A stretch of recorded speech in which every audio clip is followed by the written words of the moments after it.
jërëjëf Abdoulaye Diop mi fare ci machine bi mbokki ci machine yi mbokki jërë ngeen jëf ci kaddu gi Barthélémy Ngom ñu yegg si nag ci seen émission penco nu ñu ko dee defee suba su nekk ci antenne bi li ko dalee altine jàpp ajjuma tey nag moom dañuy tàmbalee waxtaan bi ak luy teel feebar bi di mbas mi ci école yi donte sax fii ci académie bu Dakar am nañu réaménagement horaire bi ñu boo nga xamante ni def nañu ko ngir aar xale yi ci feebar bi Pikine Guédiawaye nag bokku ci foofu ñu nemmeeku fa ñetti cas yu coronavirus ñaar ña ay élèves lañu kenn kat di jàngalekat loolu nag tax ñu bëgg a tàmbalee waxtaan bi ci loolu lee daañ ci ànd ak Mamadou Moustapha Diagne mooy directeur de la formation yorit wàllu jokkoo bi ca ministère gi ngàlloo wàllum njàng mi mu di ministère de l'éducation nationale buñ ca noppee nag moom ñu jox leen kàddu ci yàqu-yàqu yi nga xamante ni nemmeeku nañu ko démb ci Dakar ak it ci ay gox yu bari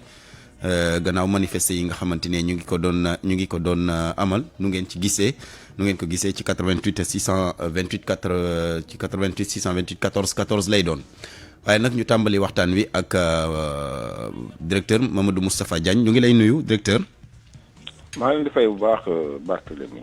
waaw directeur gannaaw feebar bi gannaaw vacances scolaires yi bi ñuy tàmbali démb laata ñu koy bi ay fan dese ci ndorteel ci tàmbaliwaat bi académie bu Dakar dafa xoolaatoon emploi du temps xale yi ci élémentaire bi daal di def réaménagement horaire yi loolu nag waa Pikine Guédiawaye académie Pikine Guédiawaye bokk ca woon foofu ñu nemmeeku foofu ñetti kaaw coronavirus ñaar ñi di ay élèves kenn ka ji jàngalekat yéen ñi autorité ba ngeen ko yëgee lu ngeen def. waaw jërëjëf Barthélémy xam nga affaire cas ci école bi. ak fu mën a doon fu ñu ko mën a yëg. ndax parfois dañuy jaawale cas ku am feebar bi ak ku suspect. dafa am fu ñu war a jaar d'abord pour attester ko bu ñu ko attester ba pare liñ ci war a def ñu def ko. am nañ fi quelques cas yoo xam ni effectivement ci l'école du Sénégal yi. muy jàngalekat di élève su amee dañu leen di isolé maanaam dañuy toog seen kër baa ñu dem hôpital ñu toppatoo leen faj leen ñu wër école bi ñu désinfecté ko comme ni ñu ko war a désinfecté nettoyé defaat ba mu baax xool aussi ñi nga xamante ni bi lee surveiller entourage bi ñi nga xamante ni bi nekkoon nañu en contact ak ñooñu après daal di continuer donc c'est le même cas kon mais nag li ci ëpp solo mooy vérifier ndax cas bi dafa nekk cas confirmé wala cas suspect. loolu nag ya ca Pikine Guédiawaye confirmé la wala. waaw moom laa lay wax nii en tout cas parce que man confirmé dafa am ku ñu wax dafa am dispositif bu ñu teg docteur Dia di ko coordonné moom en relation avec les donc médecins chefs de district ñoom ñooy confirmé ay cas parce que chaque jour ñu wax ñu ay cas. malheureusement suñu confirmé sax du nekk loo xam ne dafay am mais loolu bu amee ñun incha allah daañu ko xam. ndax docteur Dia il faut mu confirmer ñu ko ñun. d'accord en tout cas inspecteur d'académie bu Pikine Guédiawaye nee na sant yàlla amul koo xamante ne wàll nañ ko. waaw loolu laa lay wax nii. donc parce que démb la ñu dellusi. xam nga démb lañu dellusi ci vacances yi te ma xamal aussi population yi li ci ëpp ci cas yi wax ci école bi. dugeegul ci école bi ci kër lay jóge parce que xale bi aussi dafay ak jàngalekat bi ci kër la dëkk dafay dugg jël ay transport en commun dafay dem ci marché xale yi dañuy dem ci terrain jeu yi dañuy foy ak tout cela donc dafa nekk li ci ëpp ci kaay dugeegul ci école bi ci kër lay jóge parce que école bi am na dispositif boo xam ni au moins dina éviter les contaminations parce que école bi amoon contamination dëgg-dëgg ci 4 millions d'élèves ak 97 000 enseignants xam nga ni foofu bu fekkente ni feebar bi dugg na fa dëgg-dëgg kon ay milliers de cas la ñuy wax ci Sénégal cela va de soi. d'accord ci dispositif boobu nga wax ci école yi mu di dispositif sanitaire bi am na fii ci antenne bi ñu ne daal dispositif boobu dañ ko war a xoolaat ndax ci ay écoles yu bari duñ ko fa respecté. waaw amoon na relâchement dëgg la mooy bi cas yi wàccee comme. amoon na relâchement ci Sénégal am relâchement aussi ci école yi. waaye ministre de l'éducation Mamadou Talla jël na ay dispositions yëpp yi nga xamante moo ci war bind na ñii di IA yi IEF yi wax leen ni nañ taxaw ci ñu respecté waat protocole sanitaire bi ci l'école yi. ba loolu mu ngi am. waaw non kii jëmul foofu sax quoi parce que tamit loolu dafa am mesure d'accompagnement ñu jël 1,58 milliard dugal ci école yi jox xaalis école yi pour ñu jënd ay matériel de protection. waaye it jënd 5 millions de masques joxaat école yi.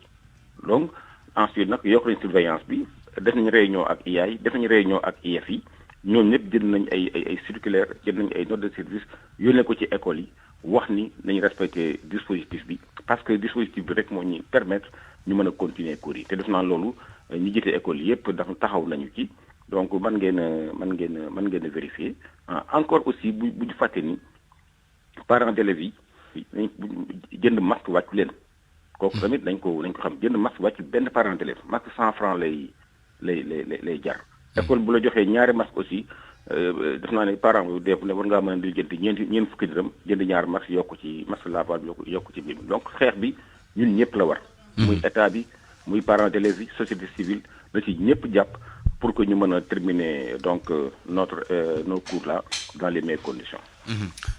leneen it li ñu gis mooy laata ñuy tàmbaliwaat njàng mi gannaaw vacances scolaires yi IA bu Dakar dafa jëloon dogal réaménager horaire am ci école élémentaire yi loolu nag fekkul woon Pikine Guédiawaye académie bi Pikine Guédiawaye am ñu ne li gënoon mooy ñu waxtaan harmoniser su ko defee position bi doon benn lu tax ñiy jël ña ca des bàyyi te Dakar yëpp daanaka feebar bi mu ngi fii lëmbe. waaw xam nga loolu ñi xamul système éducatif ñoo koy wax boo demee ci dëkk yu tàng yi. mel ni Saloum wala nga dem Kédougou wala nga dem donc ay Tambacounda. Il peut arriver que dans certains GF mais au lieu ñu dugg 3 heures ñuy dugg 4 heures wala ñu def ko journée continue wàcc. parce que tàngaay bi du permettre nit ñi nekk ci ay jàngal. donc loolu ay réaménagement interne la kooku lu académie mën a def la lu ab IEF mën a def la. pour am na ay dëkk yoo xamante ne bile bu nawet ñëwee bu xasee taw daanaka ci dëkk yu bari mais après enseignant dootu mën a jéem donc il est obligé foofu balaa nawet bay ñëw ñu jël seen disposition. kooku organisation interne la.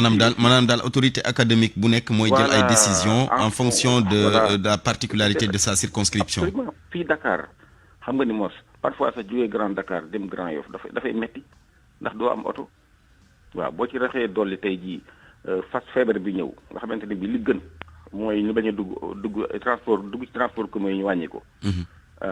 li yokk ci couvre-feu nga xam ne dañu war a teel yegg suñuy kër parce que am na jàngalekat yu dëkk xëy na route de Boune ñëw di jàngalee fii ci Dakar kooku dafa war a teel a wàcc yooyu yëpp su amee donc inspecteur d'académie dafa jël ay responsabilités. parce que c'est ensuite tamit harmonisation la. parce que ci juróomi IEF yi nga xam ni ñoo nekk ci académie bi. ñett yi doon nañ def déjà journée continue donc ñaari rek ñoo ñëw yokku ci ñett yi su ko defee mu am une harmonisation. loolu ay organisation interne la yoo xamante ni bii académie IEF bu nekk war na ko mën a def en fonction de ses particularités. d'accord leneen it mu di nombre d'élèves yi ci salle de classe yi dañuy gis ne salle de classe yi day fees del mu di nombre pléthorique bi nga xamante ne dañu koy wax am ñu demoon sax bay proposer système double flux su ko defee école élèves yi di jàng par ay groupe su ko defee classe bi mën a féex loolu mënu leen ci xalaat ngeen ci wala. xam nga li avant ñu ubbi école bi.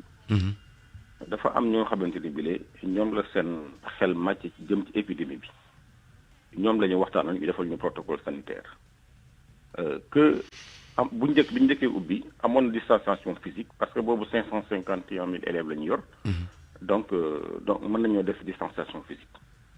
bii 4 millions d'élèves bi ñëwee li ñuy spécialiste yi wax mooy benn port de masque bi day obligatoire ak raxas loxo yi. mais que ñu def toog par 3 ou bien toog par benn loolu vraiment ce n'est pas obligatoire ci protocole bu bees bi. te it nag bu fekkente ne bii loolu distanciation physique bi vraiment doon ci jouer wax na kon xale yi ni toogee nii ci classe yi kon ba tey feebar bi ay wax nañu ay millions de cas ci l'école. kooku aussi nañu ko wax. ensuite am na ay études yu wane ni gis nga ci biir école. xale yi di wàllante yombul. xale yi aussi li naan dañuy dem wàllu mag ñi loolu tamit yombul loolu ay études ñoo ko wane ba tax na vraiment parents d'élèves na seen xel daal fi ñu tire daal mooy surveillance bi ci mbedd mi ak ci kër yi ak ci terrain de jeu yi. foofu vraiment war nañu fa surveiller xale yi parce que boo demee ci terrain bi dañuy football te football jeu contact la. kooku kër gi aussi nañu xool bu baax xale yi bon dañuy toogee dañuy kii dañuy bëre donc yooyu mooy problème bi mais vraiment école bi moom mën nañu def ay cours du ñàkk na de temps en temps ñu remarque ay cas de part et d'autre mais cas yooyu dama li ci ëpp ci kër lay jógee dugg ci l'école bi. d'accord jërëjëf Mamadou Moustapha Diagne ñu ngi lay gërëm.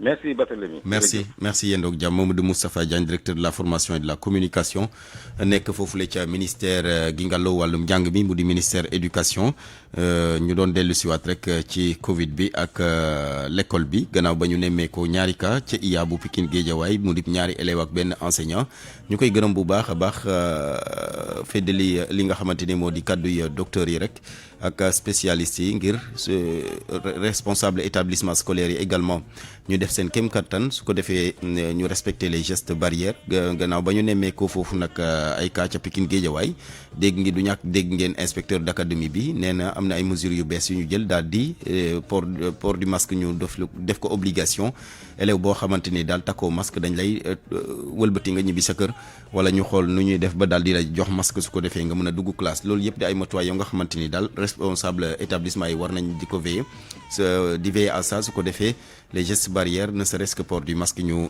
daal di ko respecter virus bi mun a épargner l'école bi ñu koy gërëm moom Mamadou Moustapha Diagne yegg si nag ci ñaareelu pàccu penco wax naa leen ko manifestation yi nga xamante ni am nañu démb fii ci Ndakaaru ak ci ay gox yu bëri fii ci Sénégal ñu bëri loru nañ ci ndax ñu bëri seen alal yàqu na ci am ñu koy ñaawlu nit ki mën nga wone sa mer te doo yàqal kenn yaakaar naa ne loolee lu am solo la ndaxte ka nga yàqal xëy na sax yoonam newul ci la tax ngay manifester donc tort la ñu leen di teg ba tax na te ñun ñëpp ay sénégalais lañu ku lu dal Barthélémy rek dina métti Abdoulaye Diop mais toog dina métti it keneen ak keneen donc loolee ñu koy bàyyi xel ñun ñëpp ay doomu réew mi lañu.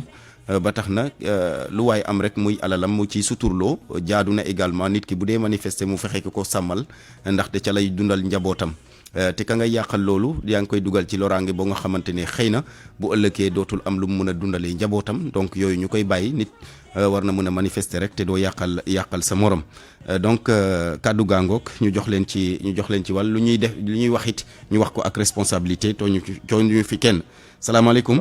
waaleykum salaam. Kooku. na nga def man maa ngi tudd Samba Gétt Si. Samba Gétt Si. Samba Gétt Si. waaw maa ngi fii ci juma Umarien bi. Si kooku day. na nga def kooku day woo nga sa buur de. waaw na nga def yaa ngi jàmm. ñu ngi sant yàlla si. maa ngi ñaan yàlla ne yàlla may ñun am jàmm ak Sénégal. amiin ndax problème bi yëpp ñàkk gum yàlla rek. kat yi ñun delloo ci sunu borom xam ne yàlla yëpp yàlla la rek. adduna bi daal doy na waar daal. ñaan yàlla jëlee fi feebar coronavirus bi. amiin ñun yëpp am jàmm ak salaam. loolu rek moo tax moo mot a ñaan d'accord. jërëjëf si 88 628 14 14 88 628 14 14 manifestation yi démb la ñuy waxtaanee ak loraange yi yu ci tukkee gannaaw ba nga xamante ne ñu bëri yàqule nañ ci 88 628 14 14 am ñu ne daal. bu ñu dee manifester it nañuy xool xam ne ka ñuy yàqal xëy na yoonam yeewu ci donc ñu fexe ko sàmmal rek la nga xamante ne moom la nekk di yëngu ci 88 628 14 14.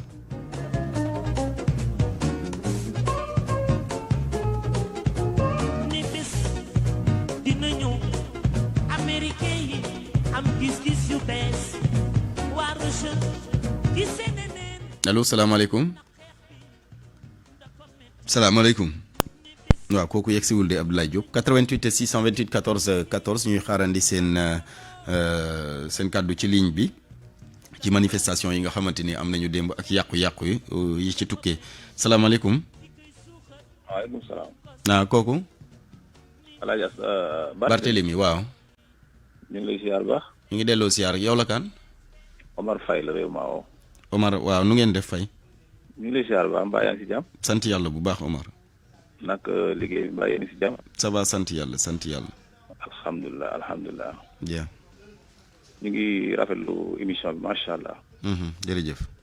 ndax àddina bi moom jàmm rek mooy war a am. ndax boo xoolee fi jamono toll nii. ak feebar bi ñu toll nii. vraiment war nañoo delluwaat suñu xel bu baax ci suñu borom.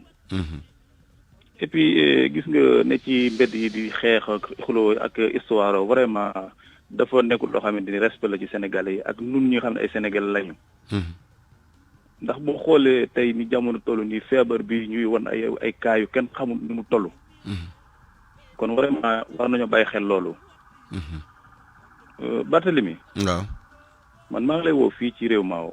réew maaw waaw. waaw mais gis nga réew maaw yi tamit vraiment dama wax a wax bilaay sonn nañu trop ci problème mu ndox.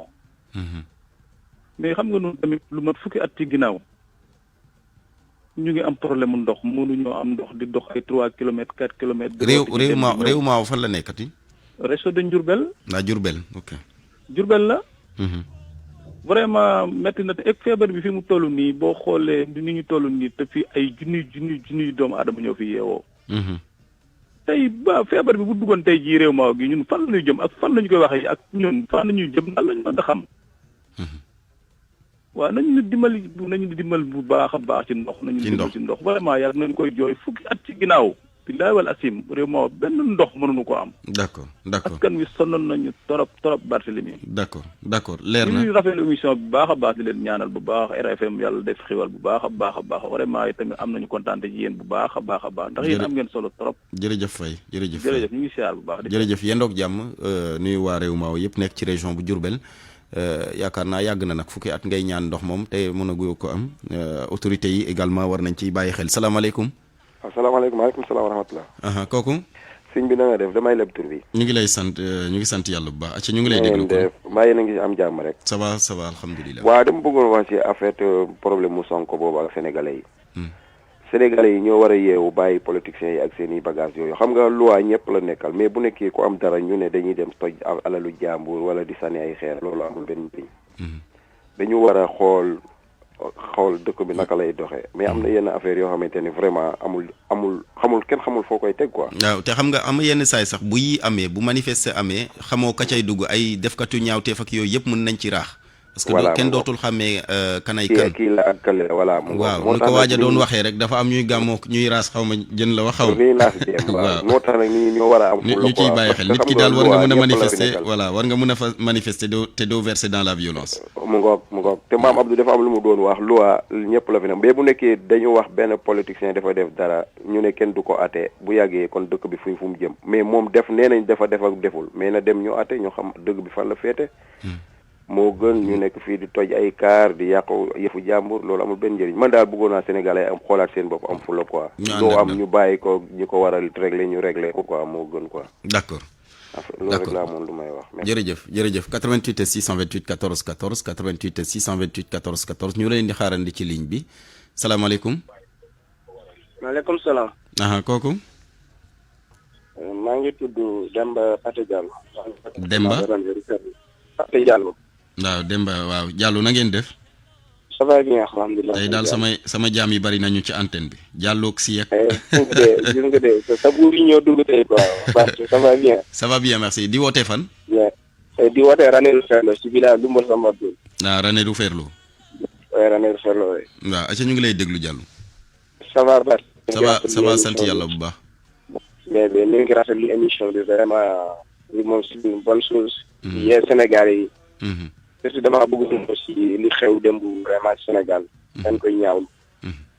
parce que li gars yi di wax rek ñu ne au-dessus de la loi. xam nga lii bu dara amee bu dee da ngaa bëgg a seetal sa bopp.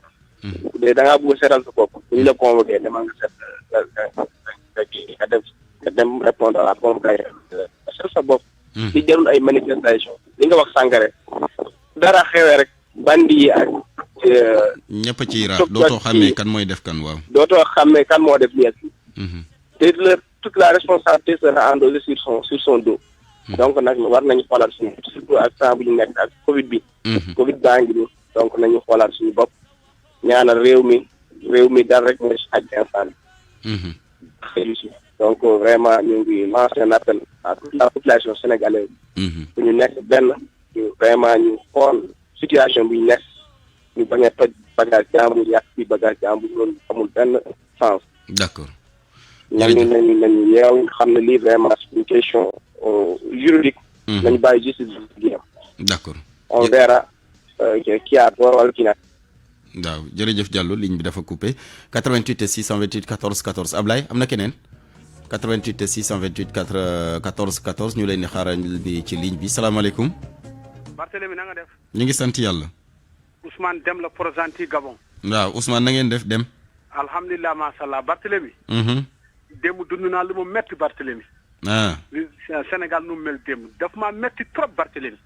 te tamit naa la wax leen ni de communication Ousmane Sonko mu def moo andi lii yëpp il faut ñu waxante dëgg journaliste yi ñeme wax mbir mi moo woote mbir mi moo ko woote moo ne génn leen ngeen xeex du mbirum justice mbirum xeex la génn leen ngeen xeex. moo ko wax ci communication am Ousmane.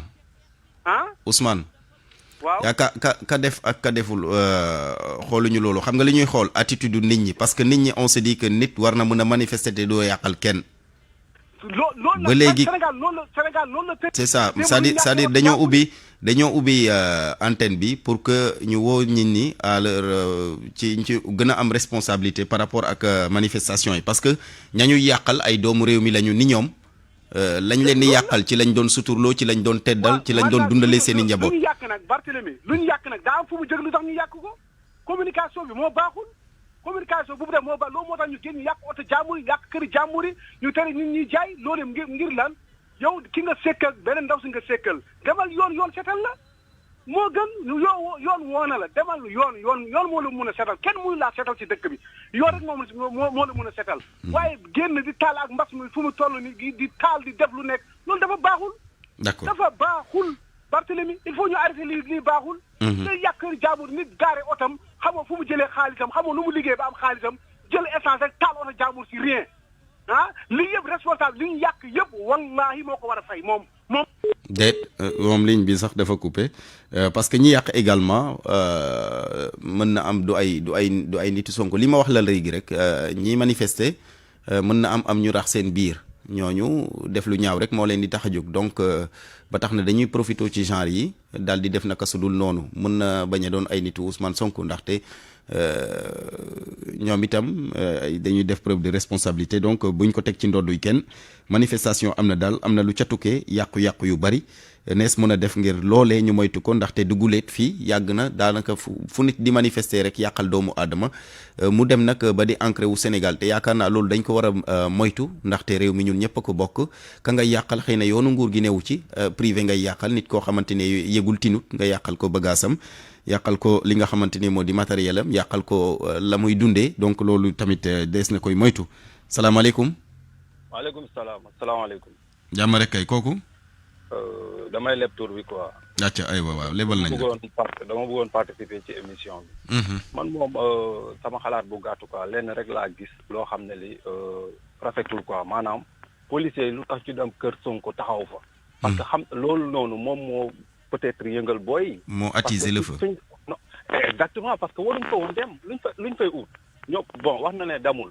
mais nañ xaar bu ñu génnee député yi def lu ñuy def. ba pare procédure parlementaire bi ñu def ko. xam nga gis nga lii nii mënoon na ñàkk quoi mais policiers lu tax ñu dem fa ban cause lu tax loolu aussi il faut ñu laajte ko quoi lu tax ñu dem fa toog fa pour lan di lacrymogène booy yeeg yooyu lu tax pourquoi foofu noonu nag foofu mooy problème bi parce que ñooñu waruñoo nekk foofu noonu xam nga oo nañ ko damul xam nga parce que dafa bëgg gars yi teg ko ci yoon xoolal waruñ fa woon dem xam nga.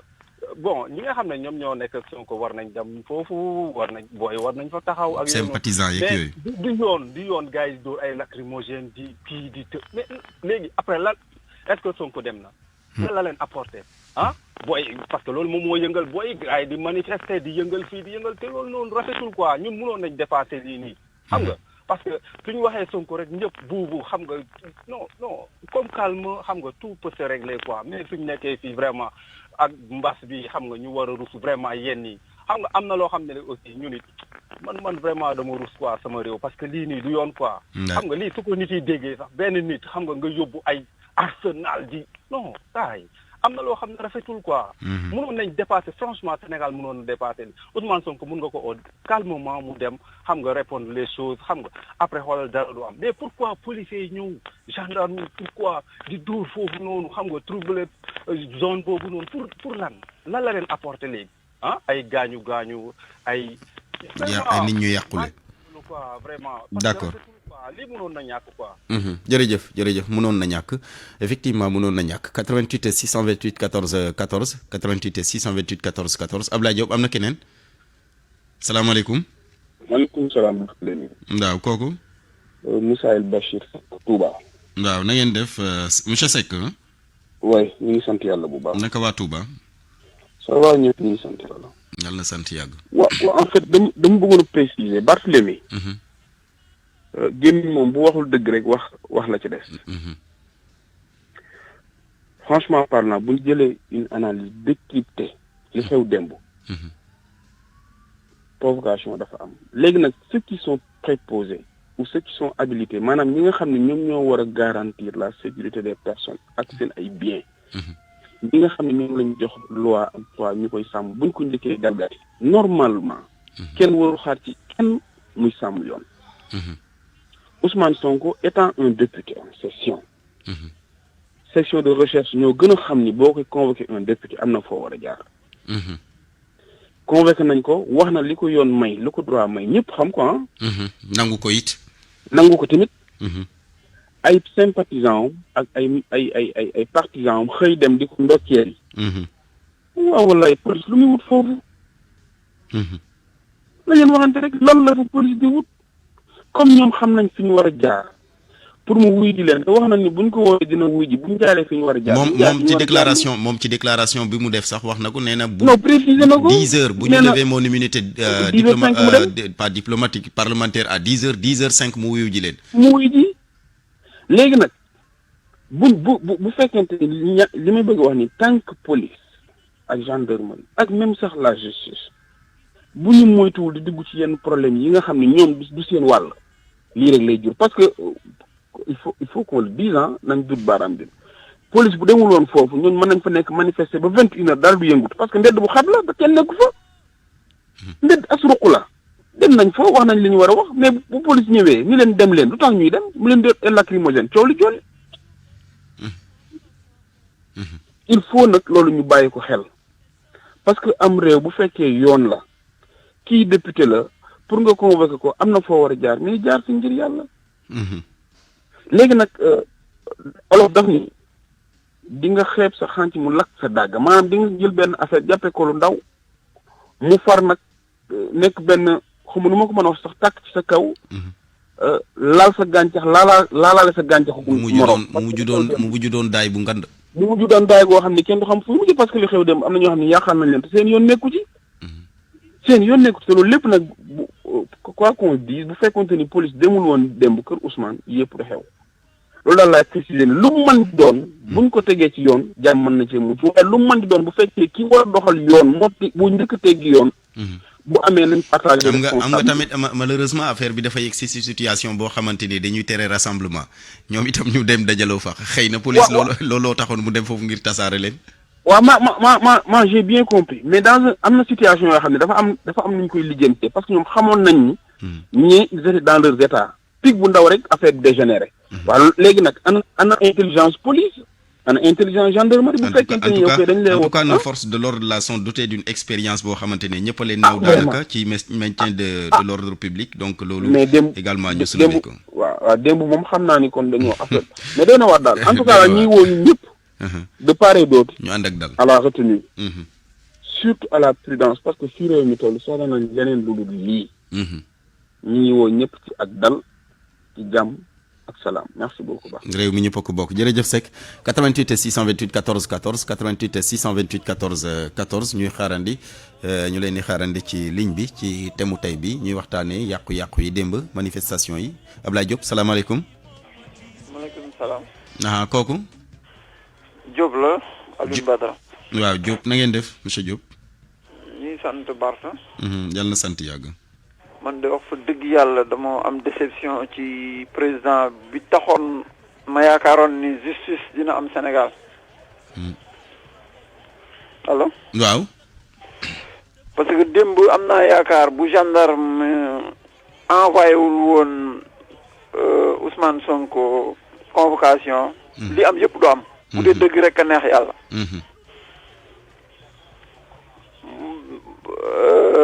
moom miy wax Macky Sall mi taxoon nit ñi far ko bu 23 juin amul woon du nekk sax président dëgg rek moo njëkk te mooy mujj police yi ci boppam ñoom ñoo waroon jiite dëgg nekk ci dëgg buñ fa demul woon taal du am ci dëkk bi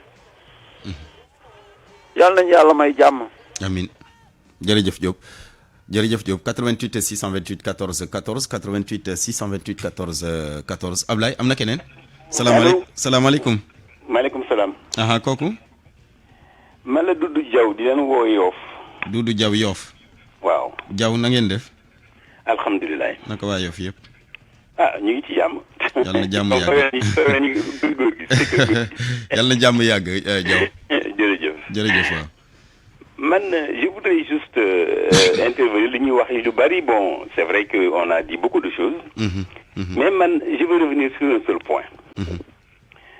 C'est que bon au Sénégal, la prostitution n'est pas interdite, elle est acceptée. Deuxièmement, tous les salons de massage du Sénégal ont le droit d'exister à mesure ils ont des agréments.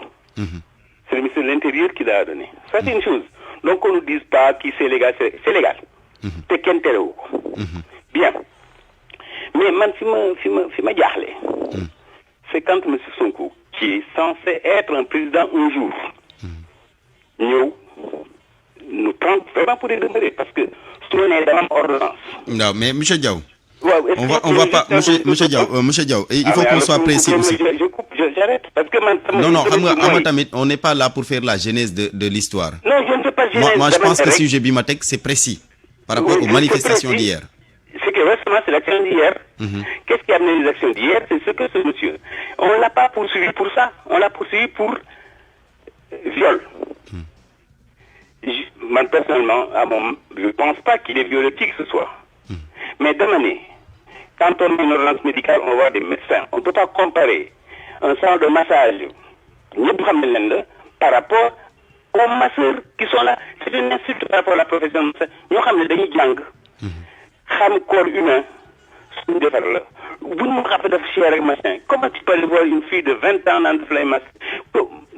Il a le droit, mais qu'on ne nous prenne pas pour des demeurés. Loolu rek la bëgg wax.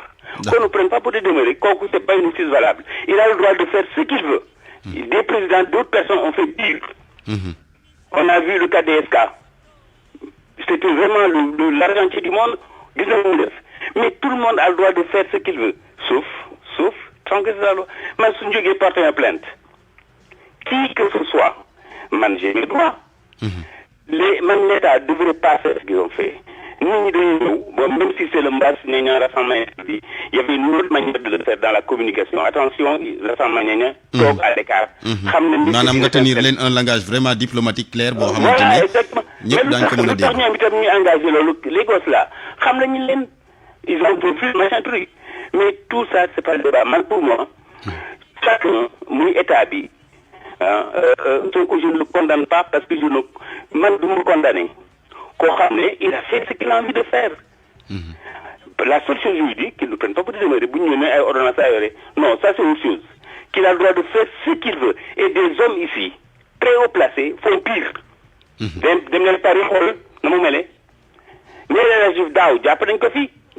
Pardon, les élections de Macky Sall à Paris, il s'est passé quelque chose. Tout le monde en a parlé. Mais ce sont... Mais de manière, droit de respecter. D'accord. Sonko a le droit de faire ce qu'il veut. Mais en revanche, qu'il ne nous prenne pas pour les demeurer, qu'il respecte la profession de masseur, kinésithérapeute diplômé. Nous avons une finesse pour faire un infirmier, c'est un infirmier diplômé. Une sage-femme, c'est une sage-femme diplômée. D'autres dans un salon, machin truc, nous avons un salon, bon, on a le droit d'y aller. C'est ouvert.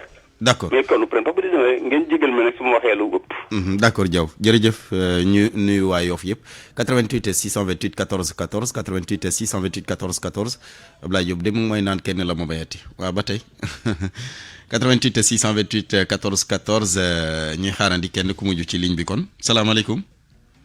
Aleykum salaam wa rahmatullah. Kooku. Barthélémy Dji Momar Mané retraité de la gendarmerie à Mbour. waaw monsieur Mané na ngeen def.